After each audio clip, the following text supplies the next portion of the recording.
So, just to remind you what was happening, last class,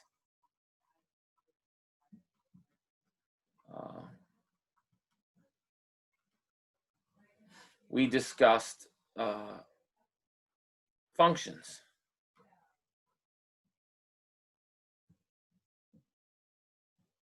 And some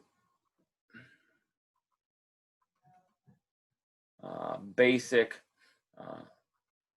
definitions, ideas. That's basically what we did. We talked about how to evaluate them. We talked about this idea of if you have two functions, you can add them, you can subtract them, you can multiply them, you can divide them. And then we had this fifth way of combining functions, which was extremely important in its this thing called composition. And then we also, and this was probably from the bigger picture, the most important, I don't want to say most important, that's a bad way of saying it, but one of the bigger picture ideas is we looked at what we call the difference quotient.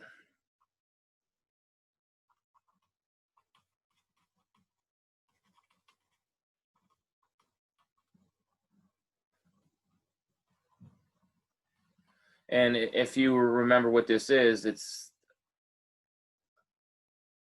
it's any expression that looks like this. And we didn't just look at it, but what we did is we tried to understand it from a geometric standpoint. So we drew some curves, we looked at some lines, and we recognized that this difference quotient could be a very useful way of analyzing a curve. And we're going to get into that in a much greater detail later in the semester, most likely, well, I should say Thursday, really. And not just Thursday, but later on. But it is important that you understand not just the symbolic plugging and chugging and moving symbols around, but also what do these symbols mean in context? And part of what we were trying to do on last class was for you to see that. So hopefully you check out the lecture notes, you watch the video, and you do your best to make sense of it.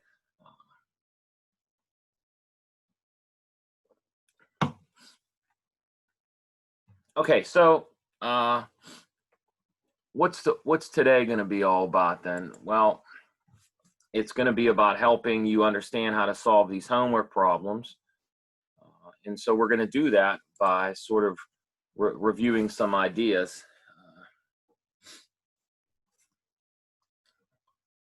From past classes.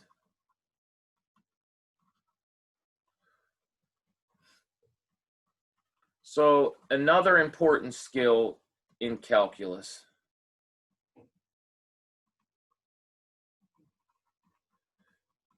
is equation solving. So it's like anything. If you want to play football or basketball or baseball or soccer, if you want to play a sport, sports require certain sets of skills. If you can't throw a baseball, you don't get to play baseball. If you can't shoot a basketball, you don't get to play basketball. So one of the things that is necessary if you want to not just understand calculus, but be able to use calculus as a tool, is you got to be able to solve equations. So one of the things I asked you to do on this homework was to do that. And so much of your math, much of your math education to this point has been just that. Many of you have had a lot of algebra, and in algebra you spend a lot of time learning how to solve equations. And so we should review a couple important examples. What are some basic ones? Basic ones would be like what we call linear.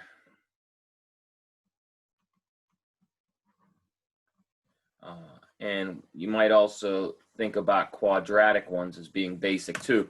Well, why am I going to call these basic? Because these types of equations are equations that can always be solved, and they have a very systematic, algorithmic way of solving them. So let's do an example or two.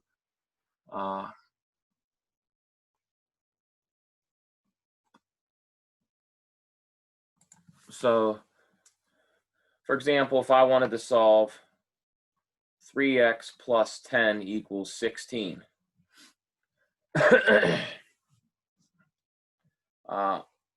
Most of you have encountered equations that look like this long ago. And you know that some of these can be solved instantly in your head. Some can be solved, some of you might solve these by guessing and checking. But what you did learn a long time ago, and hopefully you find it somewhere in your brain and retain it, is that there's a very systematic way of reasoning what value of x makes this equation true. So what value of x makes it true?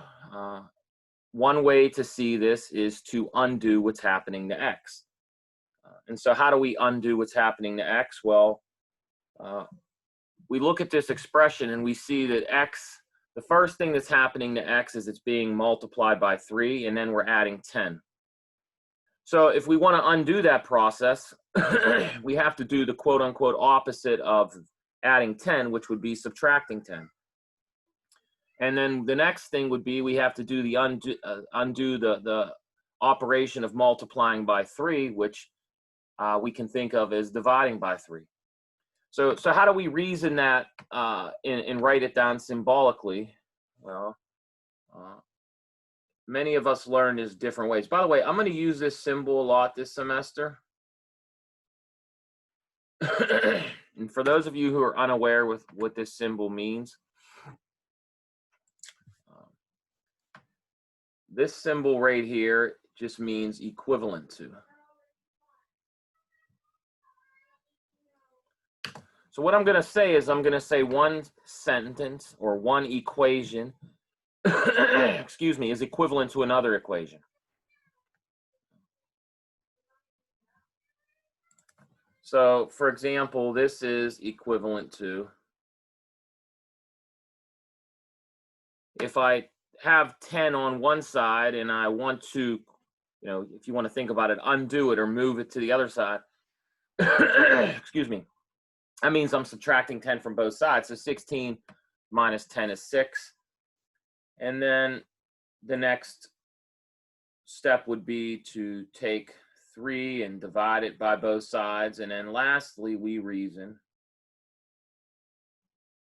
that x is equal to 2.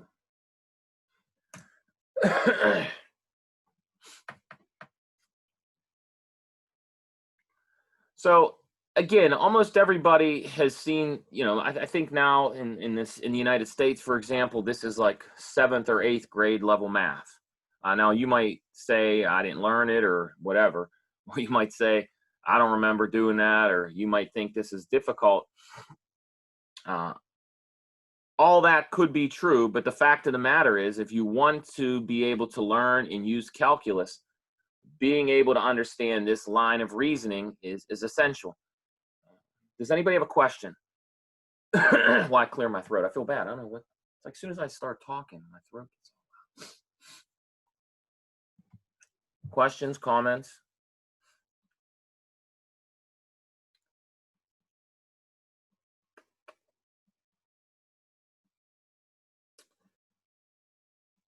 Let's do another one of these sort of maybe up the difficulty level a little bit.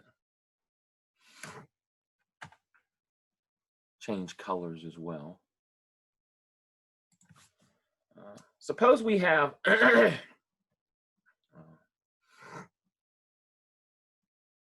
something like this.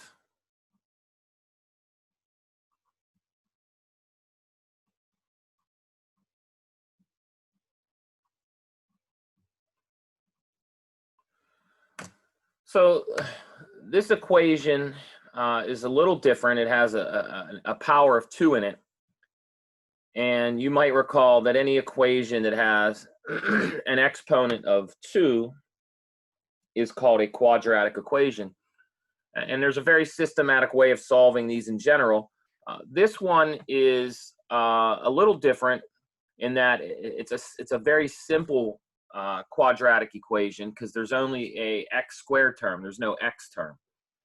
And so one way we can reason a solution, it's not the only way to reason it, but one way is to isolate the square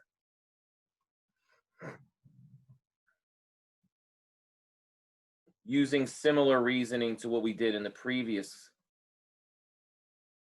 example. And then we use a fundamental fact about the square. The squaring operation has an inverse operation as well. It's called the square root operation.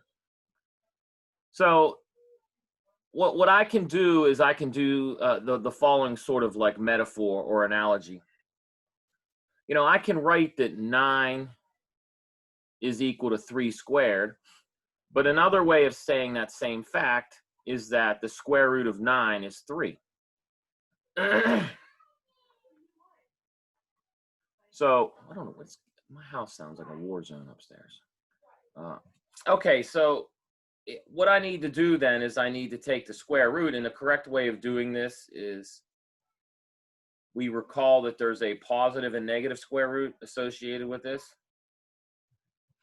And so we can simplify our answer as plus or minus 5 over the square root of 3.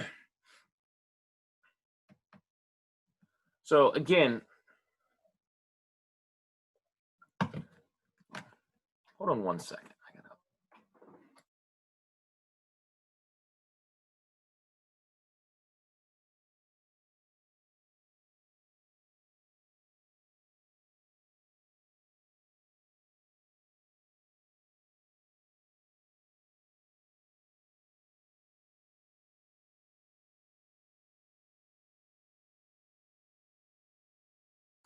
Sorry about that. I got all congested all of a sudden. Okay, does anybody have a question about either one of these examples? Now, what typically happens in a course like this is some of you are looking at this like, oh my God, this is so easy. Why are you wasting time on it?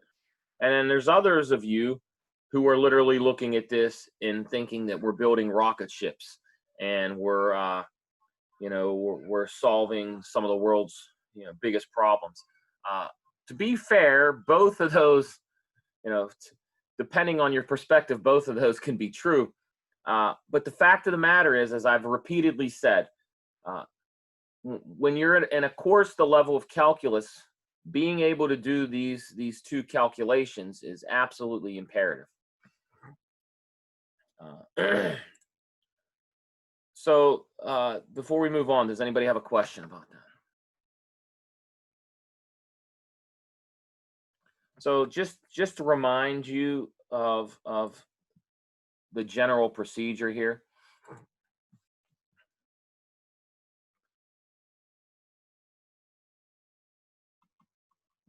So an equation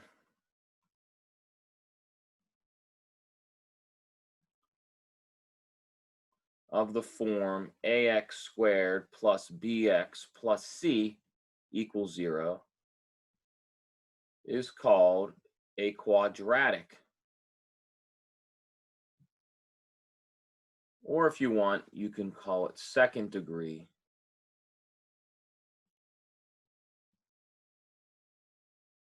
equation.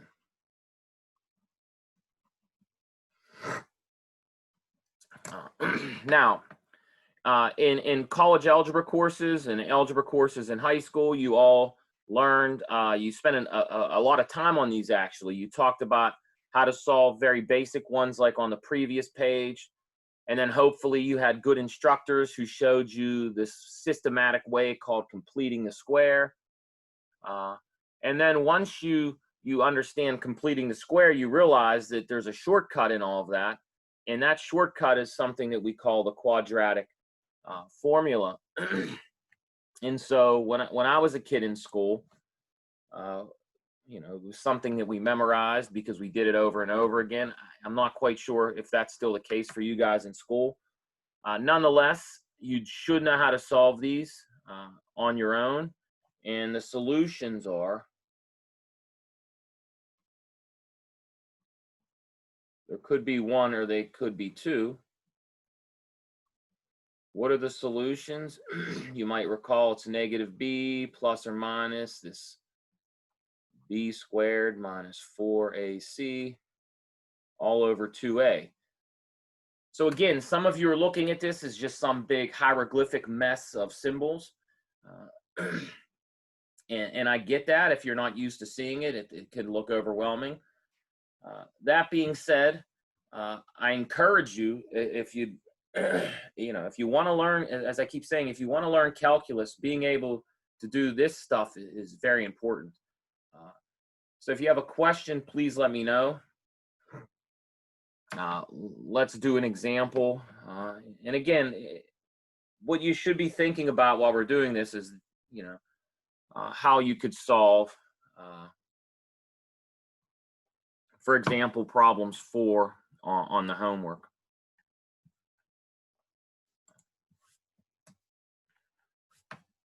So let's just do an example real quick.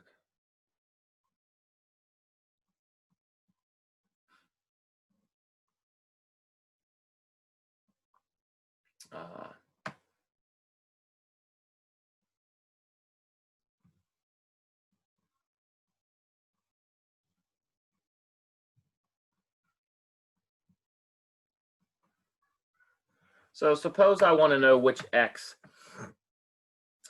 values, you know, again, when we're solving equations, maybe we should just remind you what's happening here. I'm looking for a number that makes this statement true. What makes this equation true? And so in a college algebra course, you spend a lot of time reasoning this. Some of these you can factor and reason that way. But you can always just employ the quadratic formula. So if we're just going to beat the dead horse once, here, A is 4, B is 1, C is negative 3.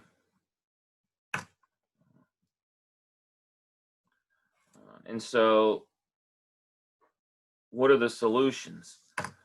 Well, the solutions are x equals negative 1 plus or minus 1 squared minus 4 times 4 times negative 3 all over 2 times 4. And depending on when you learned it, how long ago you learned this, how your previous instructors did this, you might write these things slightly different.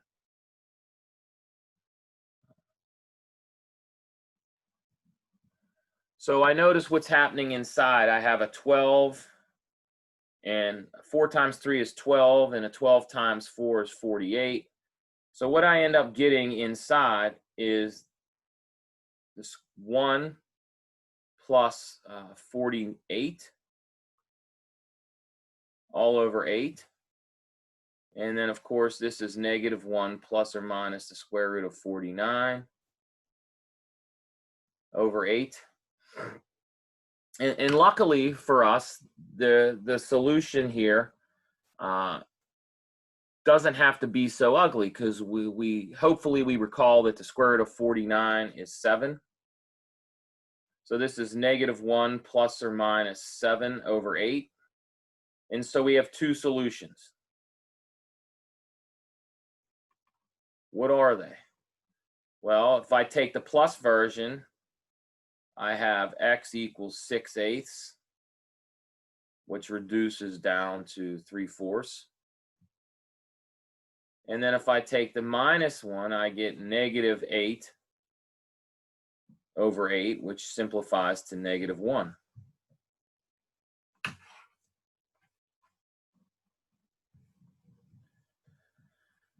Now, if you want, you could take the time and check that both of these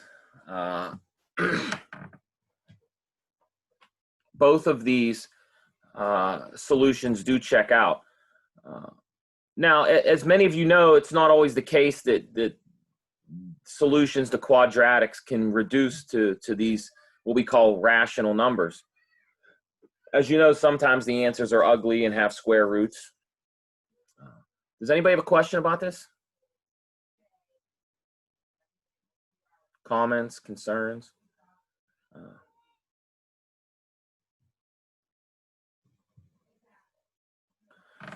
Here's a cool observation that you should consider. It's worth keeping this in mind.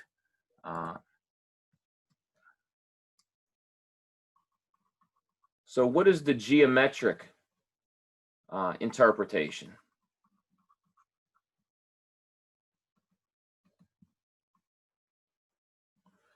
Well, a lot of your math education before you get to calculus is just that, helping you understand what the geometric interpretation of all this means. So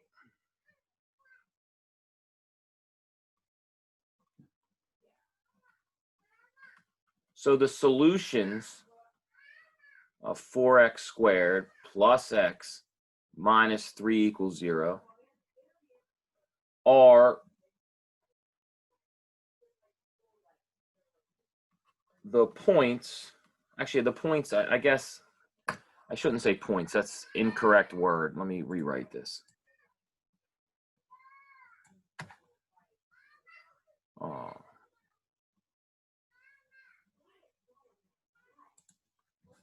So we don't want to say points, but they are the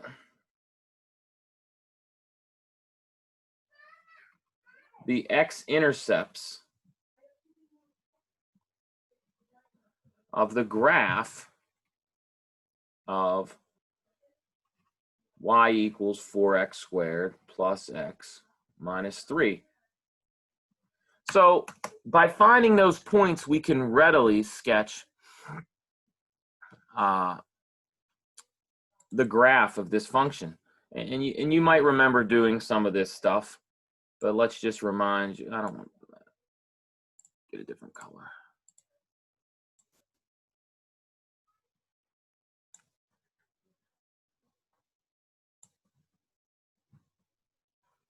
So if we go to the previous page, what we know is it crosses the x-axis as -1 and at 3/4. So if we want, we can easily get a sketch of this graph.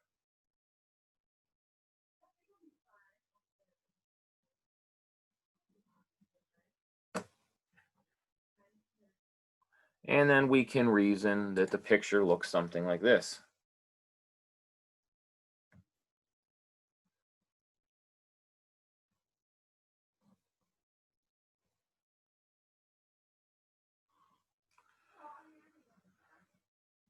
That's an ugly drawing, but it's hopefully you get the idea. Does anybody have a question about this?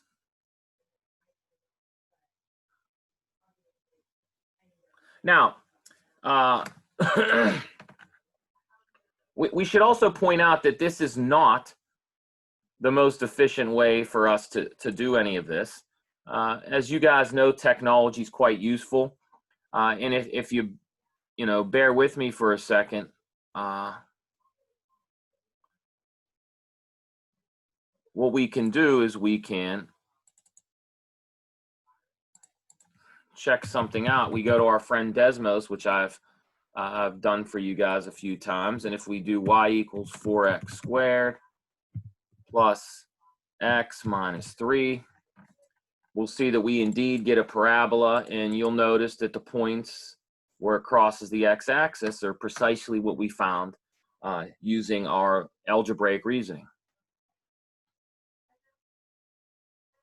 So this connection between algebra and geometry is very important. And the better you are at understanding the connection, and the more you improve with that understanding, the easier it's going to be moving forward for you. So I highly advise that you think about, whenever you're doing problems, try to attack it from different angles. Think of it not just as a symbolic thing or not just as a geometric thing, but think about it from all these different sort of vantage points. Does anybody have a question? Is anybody even awake? We don't even know. You guys can all be sleeping or playing video games, or who knows? There's 5 of you here. Everybody's hiding. All right. Can you hear you? Maybe you can hear my excitement. Amy's on the phone upstairs sounding. I don't know what they're talking about. Kids are screaming and crying. All right. So let's go back to our whiteboard. So if you go back a few slides, what you'll remember is we said that these are basic examples. You know, for me, equations that are linear and quadratic are basic equations. There's to me, and the reason I gave you my reasoning for why I call them basic. And the reason I call them basic is once you learn the system to how to solve them, you can solve any one of them. The hard part is you learning it. Once you learn it, there's no mind, it's all mindless. It's just procedure. Okay, now that doesn't mean all equations are like that. The next type of equation that I would say aren't basic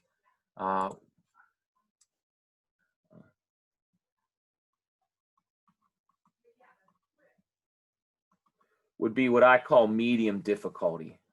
And of course, the word medium is all relative. This would be things like polynomials of degree 3 and higher.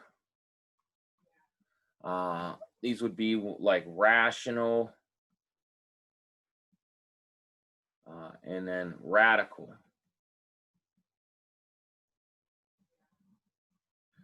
So what do I mean by polynomials of degree 3 or higher? Well, that means something that has a power of 3 or more in it. Those, there is no systematic way in general. What do I mean by rational? Well, those are equations that have rational expressions in it. That means you could see fractions. What do I mean by radical? Those are expressions that have radicals in them. I call these medium difficulty level equations because they require, they're still systematic for the most part, but they still require you to have your brain sort of doing some reasoning along the way that isn't identical for every type of problem. Excuse me. So if we do an example of both,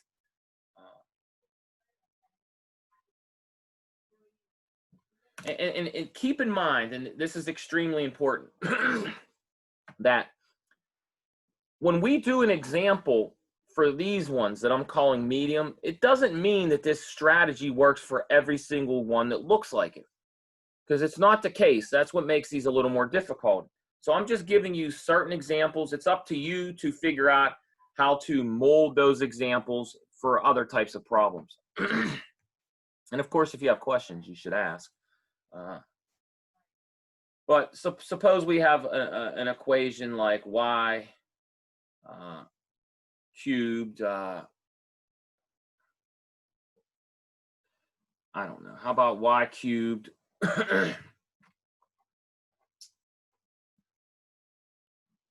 minus y squared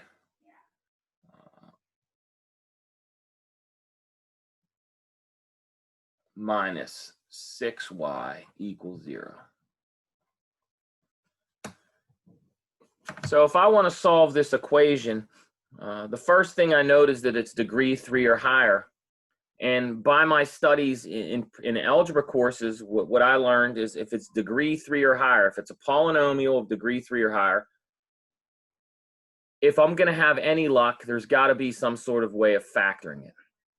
And so what I recognize, because I recognize that I can pull out a y or factor it out. And then the next thing I realize is that I can rewrite this expression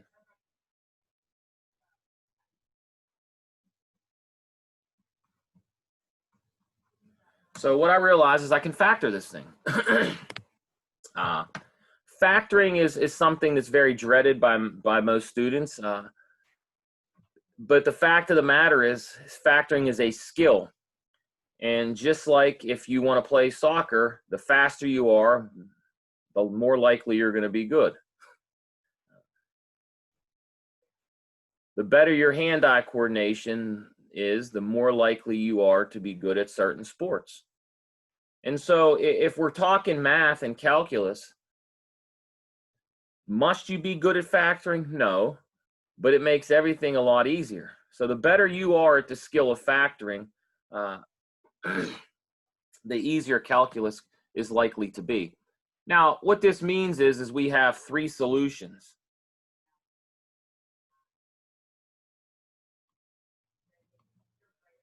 Y equals 0, 3, and -2. So if anybody has a question, please let me know.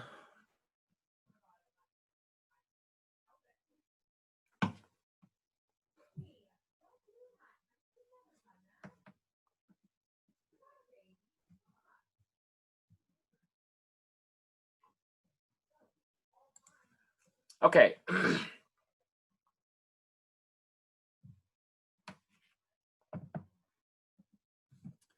So let's do another example.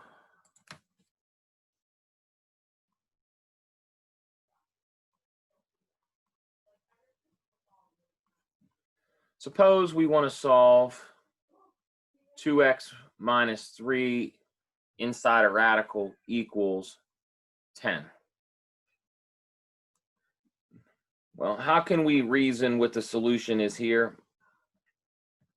One way to reason this is to undo the square root so I can square both sides.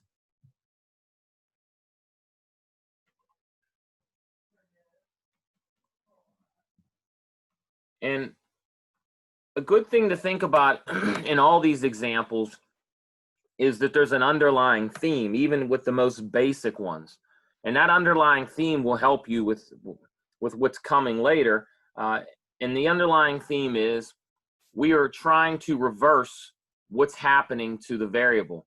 So if I look at the beginning of this expression up here, what is happening to the variable? Well, if I believe in the order of operations, the first thing is I multiply by 2.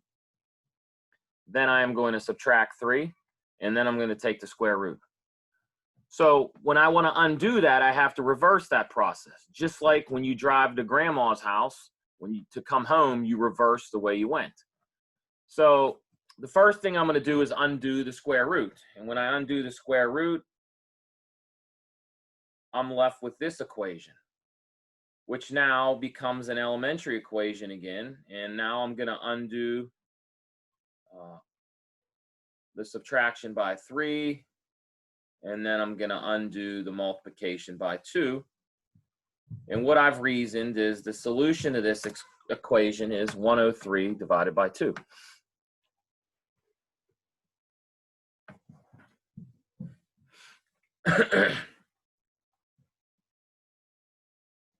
Any questions, comments?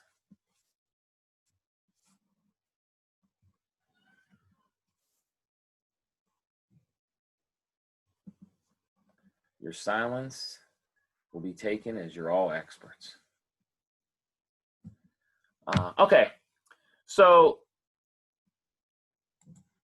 what are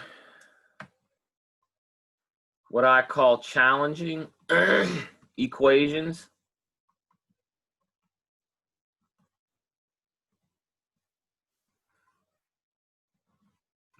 I reserve this for equations that we call transcendental, or that have transcendental functions. So what does that mean? That's a fancy word, but it basically means equations with trig, logs, exponentials, etc. So let's look at an example of something like that. Suppose we have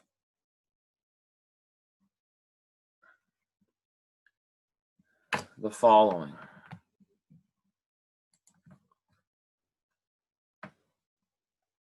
So suppose I have 9x squared e to the x minus 4x e to the x equals 0. How can I solve this equation?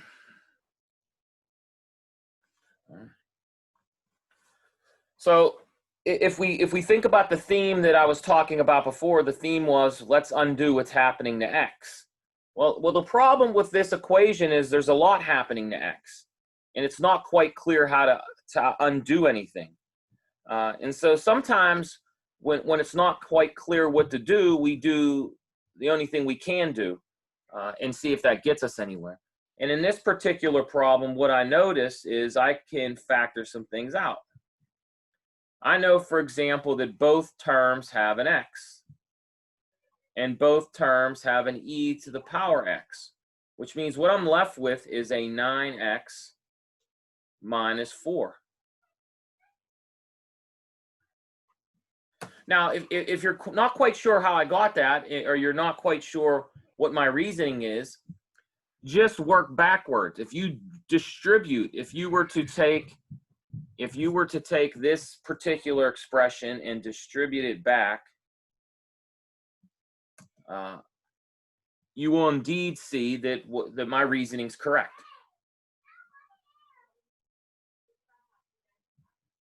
So at this point, there's nothing else we can factor, but we can solve the equation because we've written it in such a way where we can use our deductive reasoning, our logic. So way back in an algebra class, you would have learned this thing that some books call it the principle of zero, or the zero factor principle or property. And basically what this property says, it says if I'm multiplying two or more things together, and in this particular case, you can say I'm multiplying three things together. I'm multiplying x times e to the x times this thing in parentheses. And what I note is I want to know how it can be 0. Well, the only way I can get 0 when I multiply things is if one of the things we're getting is equal to 0. So we can conclude one of three things here. And you might remember reasoning like this in previous courses. And so what is my reasoning going to be? Well, this is going to be if and only if x equals 0, e to the x equals 0, or 9x minus 4 equals 0. Well, this guy right here can't happen. E to the x can't be 0. So there's no solution to this. You could spend the rest of your life taking the number e, or any number for that matter, and trying to raise it to a power and get 0. It's not going to happen. And so what we can conclude is we have two solutions. What are they? We have x equals 0 and x equals, if you solve this guy, you get 4/9. So you can see that this type of equation is a bit higher level than some of the ones we did before. We're having to use reasoning here. We're not just following a procedure. Excuse me. Does anybody have a question?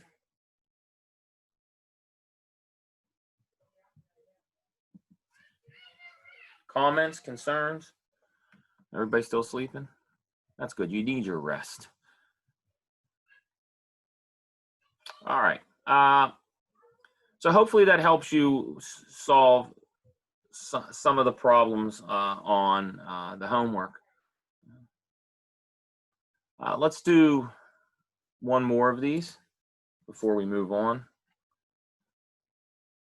And by the way, if you notice, these examples I'm doing are very similar to your homework problems. So hopefully you will be able to use these to help solve these problems. So now let's solve 5 e to the negative x plus 2e to the power x equals 0. So how am I going to solve this equation? So I look at this creature, and I can't employ the same sort of routine I did in the last problem. I just can't do it because I don't have any common terms in either, or common factors, I should say. I can't factor anything out. So being that you can't factor, you might say, okay, well, I can't get anywhere. Well, it turns out with this particular equation, you can. You just have to learn, or excuse me, you have to think about how you might attack it. And so what I'm going to do is I'm going to do a standard trick that works in many cases. In fact, you've been doing it since you were a kid in probably 5th grade when you learned how to add fractions that had different denominators. A very useful sort of trick when you're doing things is to introduce something that is helpful. So what I'm going to do is I'm going to reason that what happens if I multiply both sides by e to the x. That doesn't change anything. If I multiply both sides by the same thing, I'm not changing the validity of my equation.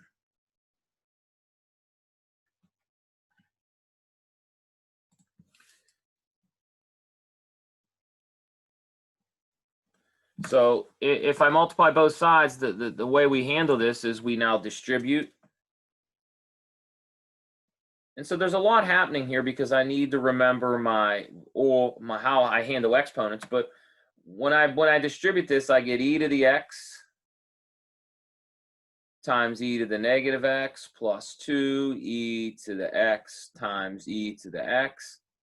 And then the right-hand side is still 0 because anything times 0 is 0. And then using my properties of my exponents, this becomes 5e to the 0 plus 2e to the 2x.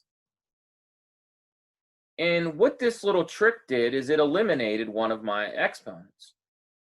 And that is very useful because now I can proceed in a slightly different manner.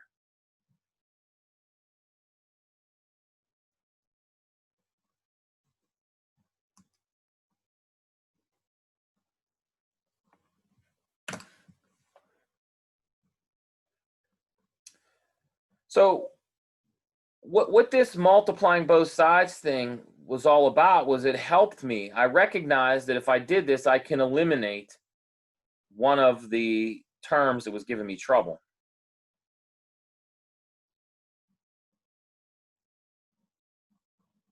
Okay, so where does our reasoning get us? Well, the next step would be to isolate the exponential. So I could write this as e to the 2x equals negative 5/2.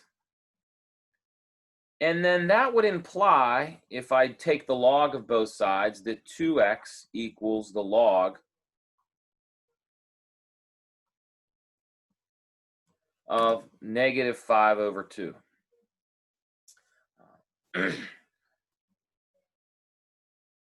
But what you might remember is the logarithm is undefined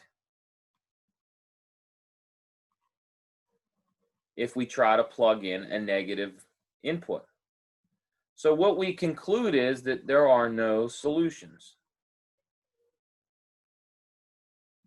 The equation that I just wrote down and asked you to solve doesn't have a solution, at least in terms of what we call the real numbers.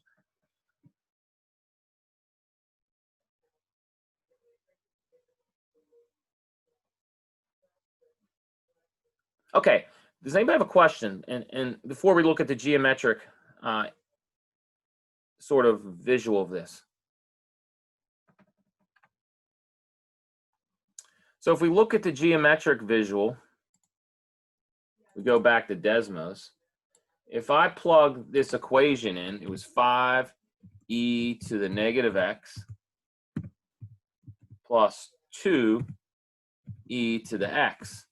And you'll notice as soon as I plug it in, I don't see the curve. And if I zoom out far enough, I do see the curve.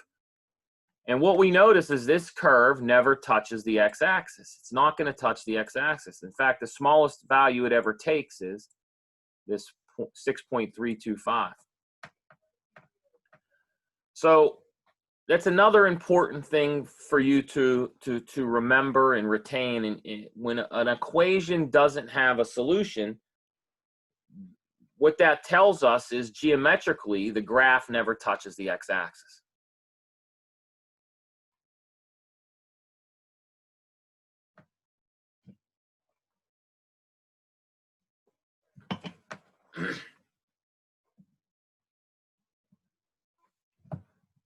Comments, questions?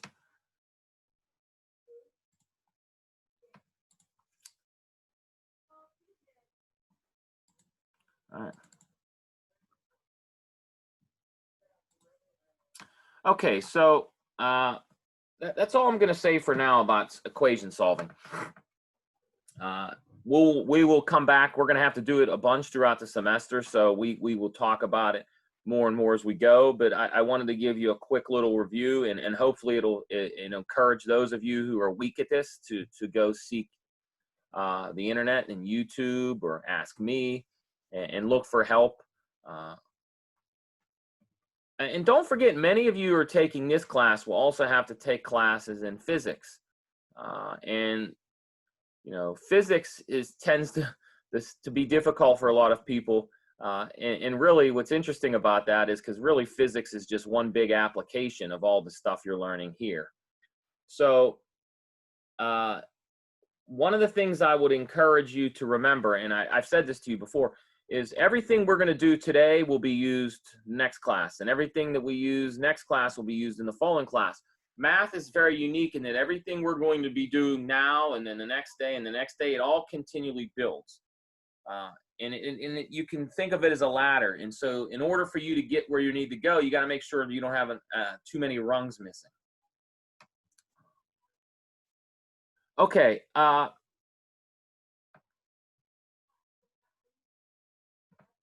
Any questions or comments? All right. So what I'd also like to do right now is I'd like to talk a little bit. Look, maybe I should backtrack slightly and sort of say it like this, because so this is important for you guys to understand. So the functions,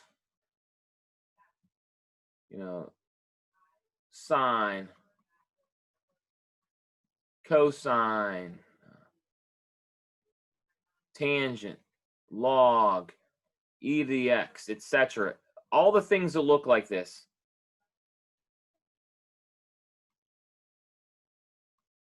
are ubiquitous. I can't even. Heavens to Betsy. Where's my eraser? I'm spelling like a lunatic here.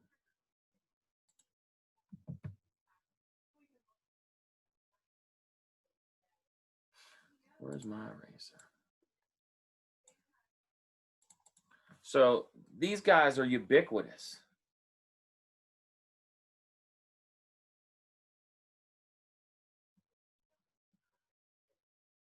In science, engineering, physics. And so why am I saying this? Am I saying this to scare you? No, I'm saying this because one of the most important things you can do when you're trying to learn mathematics, because it's really a language and it's symbols and it's a way of thinking. But you know, the way of thinking is often lost on the students because what we often can't do is we can't get over this mental hurdle or this anxiety against looking at things like this. And I got to be honest, I have never ever read the news. Well, people don't read the damn newspaper anymore, but I ain't ever read the obituaries and saw cause of death, sines and cosines, or solving problems in calculus. Now, to be fair, lots of people use these things to probably build weapons and bombs and get us to the moon and all that fun stuff. but none of this is going to hurt you. You have to get over that mental hurdle. And so many of us end up being afraid of the difficulty of getting over that mental hurdle, of looking at these things and trying to understand them. I can't encourage you enough to just go to YouTube and Google, or excuse me, go to YouTube and go basics of trig functions or logs or exponentials and watch videos and read it in the book and do problems. Expose yourself. The more you expose yourself to these things, the more comfortable you will be with them. I mean, especially for those of you in things like in areas like biology, and I mean, look what's going on in the world right now with the pandemic, and understanding how exponential growth works and what it means, and understanding how we can make sense of biological things. The exponential functions in the logarithms, they're everywhere when you're trying to use math to answer questions. So it's not just letters like X and Y's and numbers that you have to get over. You have to get over this, seeing these creatures as well.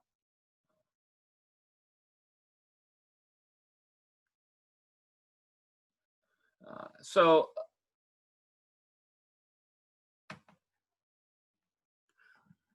does anybody have a question?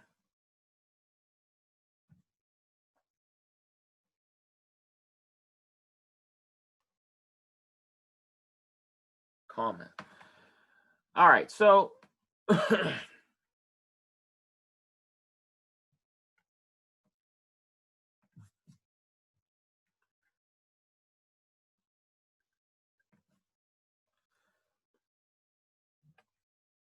change colors.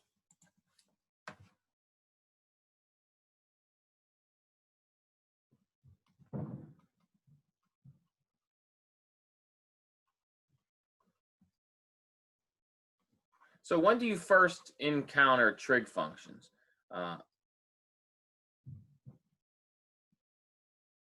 Almost all of you certainly saw it using a right triangle.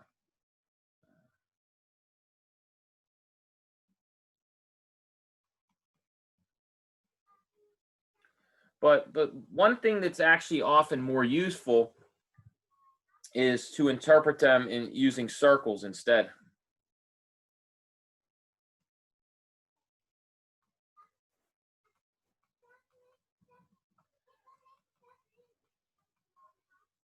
And oftentimes, particularly in calculus, it's important that we understand that yes, the sine is defined as this ratio of sides, and the cosine is defined as the ratio of sides.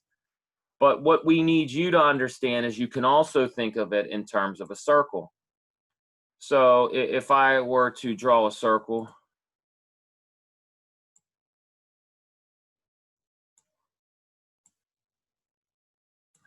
let's get ourselves a different color here. Let's get our nice pretty circle. So there's our circle, and let's just pick a point on this circle. You can pick it anywhere. I'll pick it right here.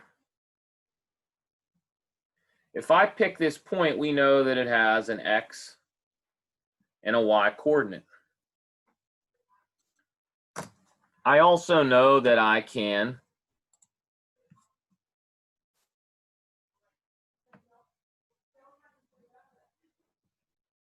draw a vertical line down, and I can make a triangle.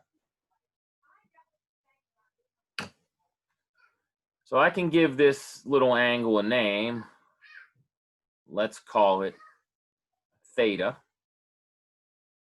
Get a color here.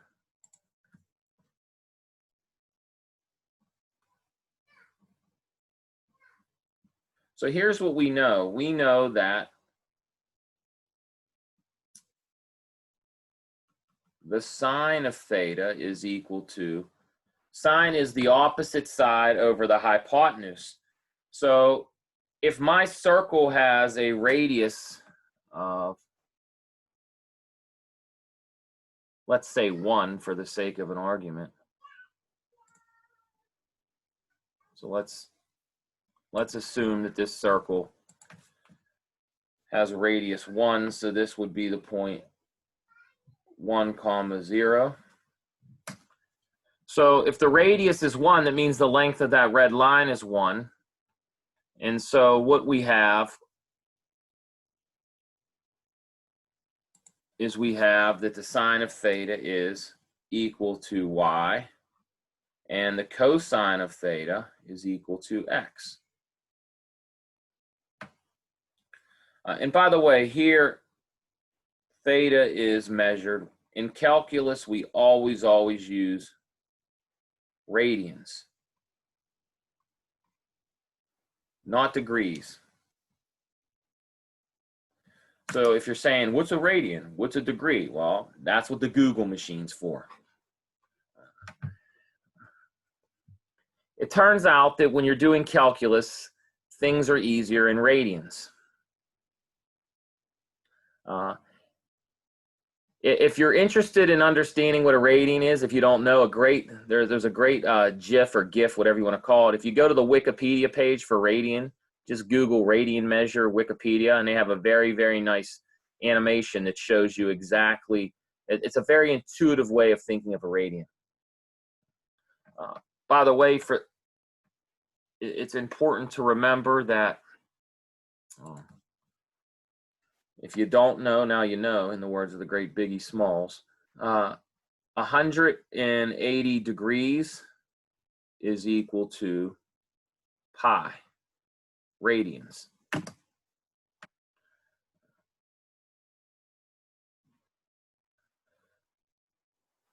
So why am I talking about sine and cosine this way? Well, I'm talking about it because in this manner, because what this does is this allows us to define sine and cosine for any value, not just an angle that's less than 90 degrees.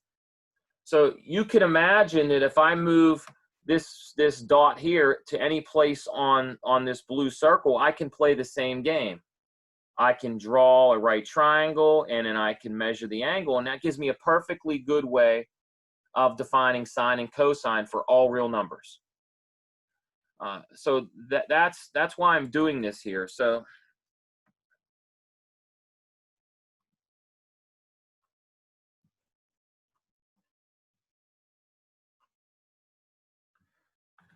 this allows us to define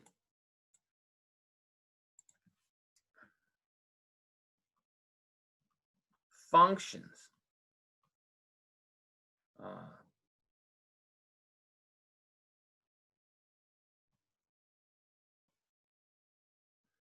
don't want to use the same letter twice. So let's use sine of theta and cosine of theta for any theta.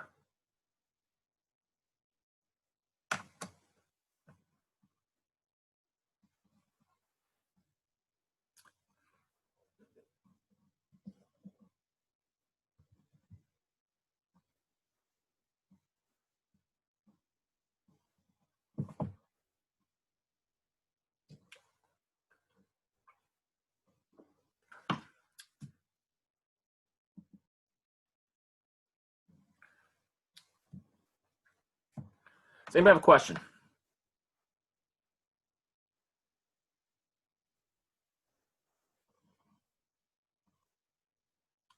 Okay, and since we're thinking about this as a point moving around a circle, then what that gives us right away is a very important property of sine and cosine. They have this nice fact that they repeat. They have a period of what we call 2 pi. And so you should be able to sketch the graphs of these things quite easily, but let me just remind you of what they look like. If I go to Desmos and I graph, say, y equals the sine of x, it's this nice wave. So this would be a good time to remind you of some context. One of the things I like to do is give you guys context for everything. And just imagine that pretty much anytime you stop and observe the world around you, you look at your phone, you're checking emails, you're watching television, anytime you're using something electronic, and you think about how we have electricity, how that works, and magnetism, and all this cool stuff you're going to hopefully learn in physics, and I hope you all take physics because it's beautiful. The basics mathematic description of all that is what we call a sine wave. And here you go. Here's the most simple sine wave there is. And of course, we can graph its buddy, the cosine, and you'll see that it looks very similar.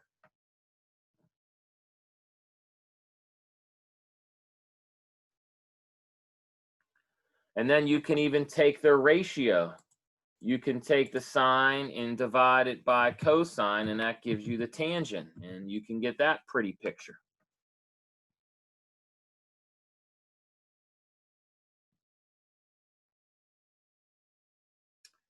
So I would highly encourage that you get familiar with the graphs of these functions.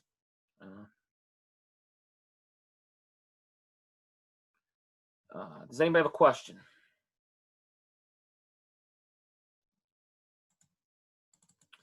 Now, one of the things that I would hope that you guys have done before, but I'm not going to assume you did, is that you spend some time understanding identities of the trig functions.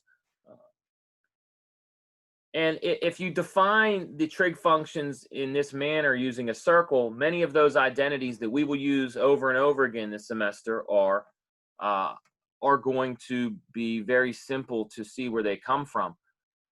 For example, the Pythagorean theorem can be expressed in terms of sines and cosines. And let's remind ourselves of the Pythagorean theorem.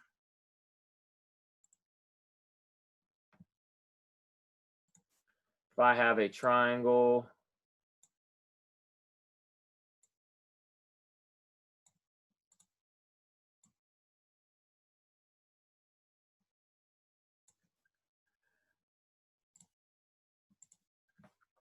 and one of the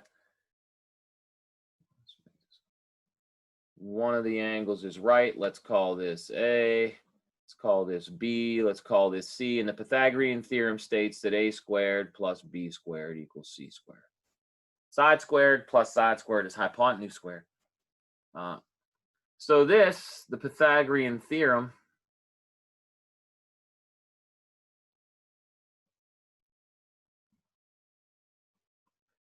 what this implies is that the sine squared of any angle plus the cosine squared of any angle equals 1.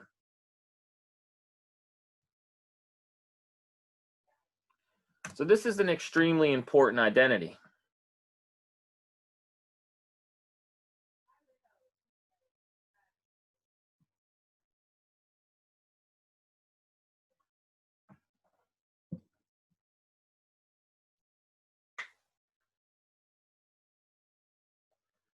So this is something that we should all know and love. And then this implies another identity. If you take the sine, if you take this equation and divide all three pieces by cosine squared, you get tangent squared plus 1 equals secant squared. Now you might say, what is secant? Well, we define the secant to be 1 over the cosine.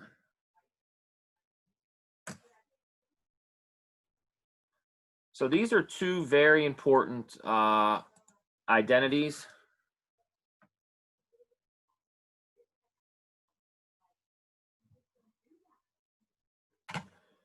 And I hope that these are things you've seen before. I will not assume you have, but I hope. And we will use them throughout this semester and next semester. The trig functions, as I said everywhere, or earlier, are everywhere. They're ubiquitous in this class.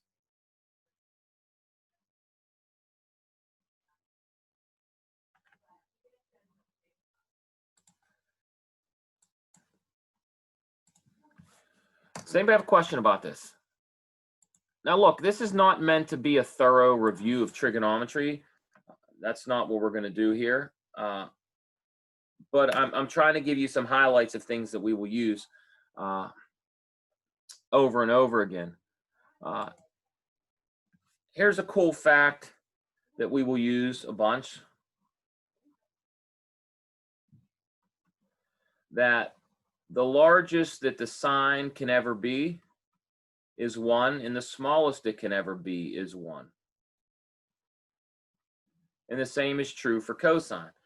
So these inequalities hold for any theta.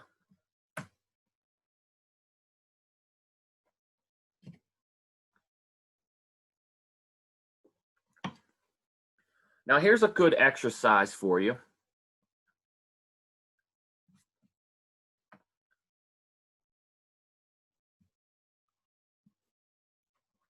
Can you verify y? Now you can't just say look at the graph. So what do I mean by that? If I go back to Desmos real quick, if I look at the graph of sine, you clearly see that it never crosses the line y equals 1, and it never goes below the line y equals -1.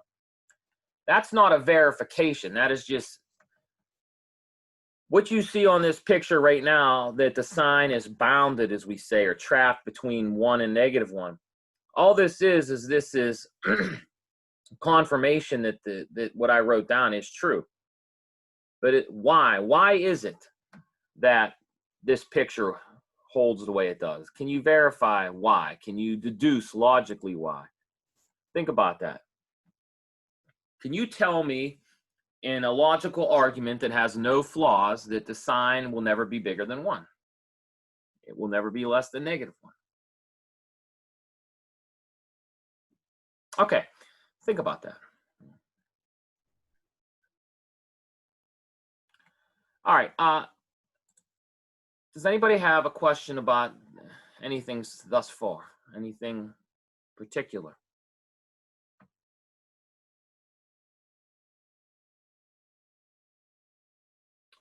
All right, cool. So the last thing I want to say is that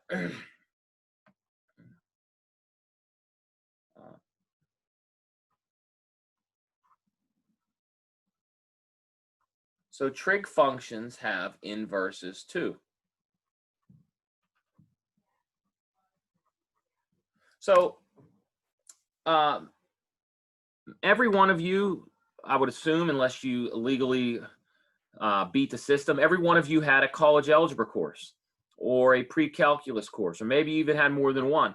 And one of the things you studied in those classes is you studied inverses.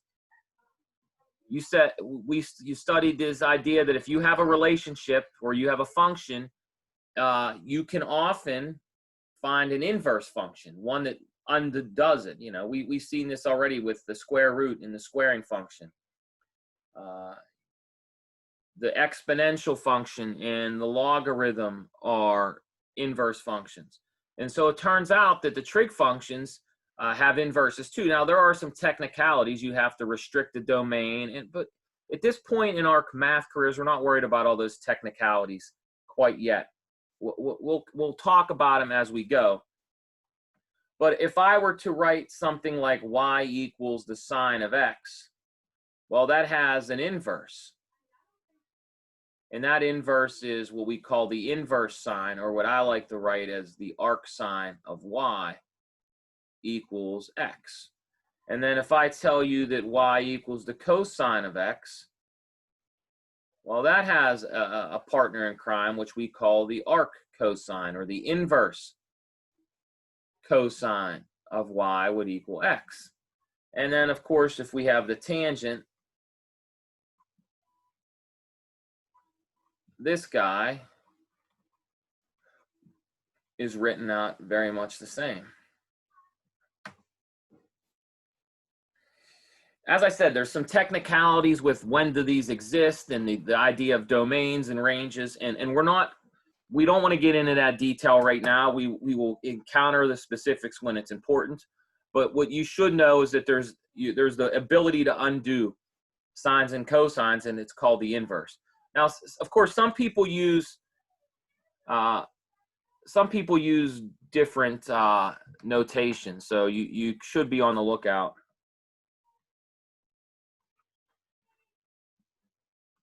So some people write, say, sine inverse. So sine to the power -1 instead of arc sine. I don't like to do that, but some people do.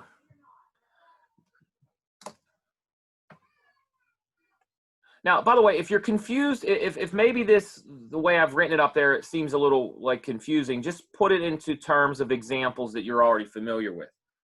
For example, if you write y equals the x to the fourth, well, another way of writing that is that the fourth root of y equals x. Or if you write y equals e to the x, another way of writing that is the log of y equals x. So those are, I'm just trying to show you the inverse relationship. All right, does anybody have a question, comments?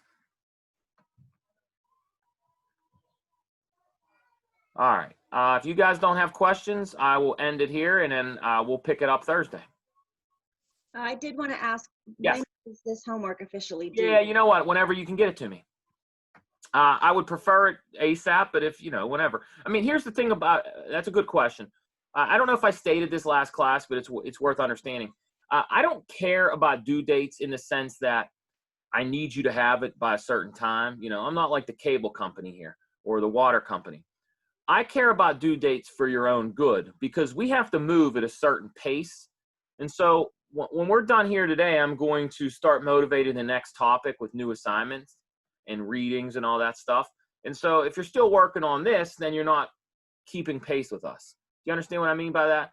So I don't care. I'll accept this homework, next week if you want to turn it in next week. But what I'm trying to get you to understand is that we can't wait till next week to start new stuff. Does that make sense? So that being said, yeah, I'm not going to take points off. If you want to submit the homework in 3 weeks, I'll be glad to grade it and accept it. But I just feel like if you do that, then you're behind. So yeah. I feel like I'm okay on most of it. Like number 6 is tripping me up. It's been yeah, that's a tough one. Maybe we should do one like that. How about it? That's a fun one. Let's look at number 6. Because this is an I don't want to say an argument, but it's a way of thinking that I don't know that many of you have even seen before, even if you had a good trig class. So I'm going to, let's look at this.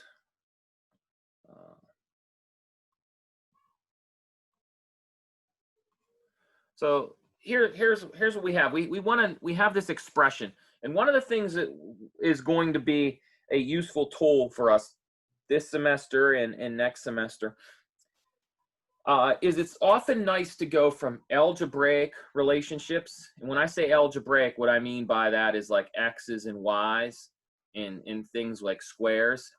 It's sometimes nice to go from algebraic to trigonometric. So if I go back a few slides, we've already did that before. If I go to this page, here's an algebraic relationship. The Pythagorean theorem, a squared plus b squared equals c squared. I have 3 unknowns, but fixed numbers, a, b, and c, and there's a relationship between them. I would call this an algebraic relationship. Now what I can do is I can use some deductive reasoning to write this guy in terms of trigonometric functions. That's what I've done over here. So this is really, these are 3 ways to say the same thing. And depending on what context we're in, it might be useful to use the sines and cosines. It might be useful to use the tangents and the secants, or it might be useful to use A, B's, and C's. It just depends on what we're trying to accomplish at a specific time. So if I go back to where we're at with this problem, what I'm trying to do here is I want to, this is probably poor wording by me. The wording is, hold on one second.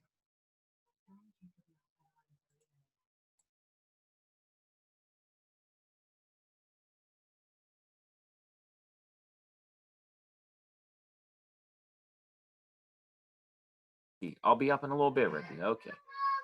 Oh boy. We have chaos at the O'Grady residence. All right. So what I was saying is that this is a sort of a poor wording by me. Simplify is such an arbitrary term. It's not very clear. Every semester I say I need to reword this exercise, and I always forget to do it. But here's what I want you to, the purpose of this problem is for you to see some relationships. So let me draw a triangle. And what I want to do is I want to draw a triangle that is visualizing this expression I have, this cosine of the arctangent, okay? So I'm going to give it a name. So let's set, I want to give this thing a name. So I'm going to set theta to be the arctan of x, which is really the same thing as, if I could use this notation if I wanted, but I don't like this notation. I prefer this notation.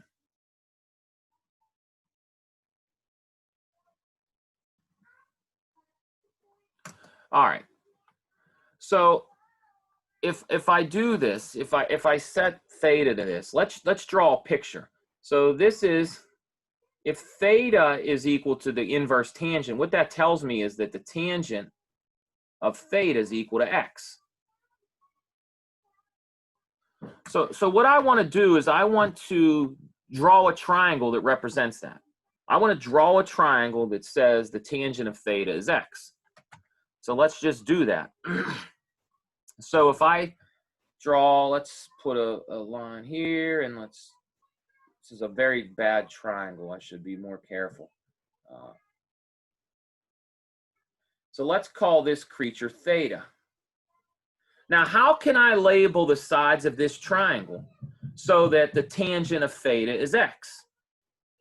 Well, the first thing you need to remember is the tangent of an angle is the opposite over the adjacent.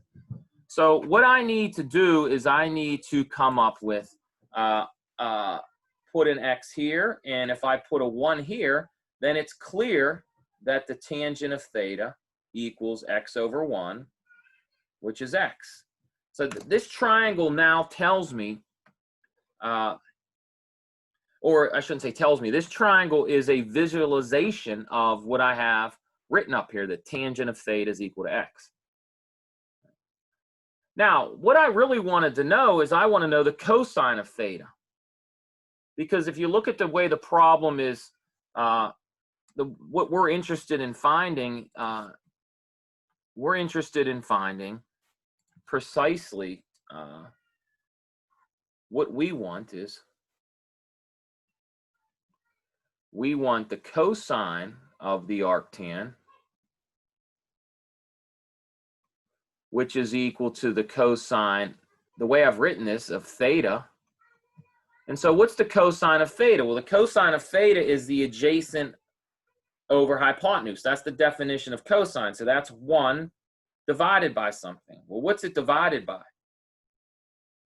Well, if I come over here, I can reason what this third side is by the Pythagorean theorem. By the Pythagorean theorem, this side is 1 plus x squared. So we wanted this. So what I did, and this is why I said that it's a poorly worded problem. What I wanted you to recognize in this problem is this relationship. That I had this ugly thing in trig, cosine of the inverse tangent. And what I did is I wrote it as an algebraic expression.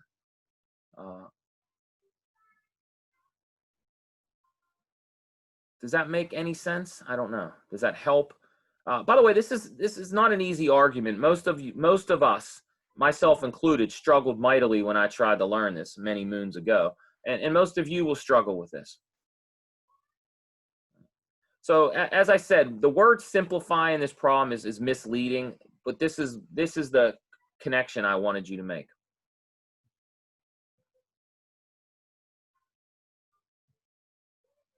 Does anybody have a question? Comment?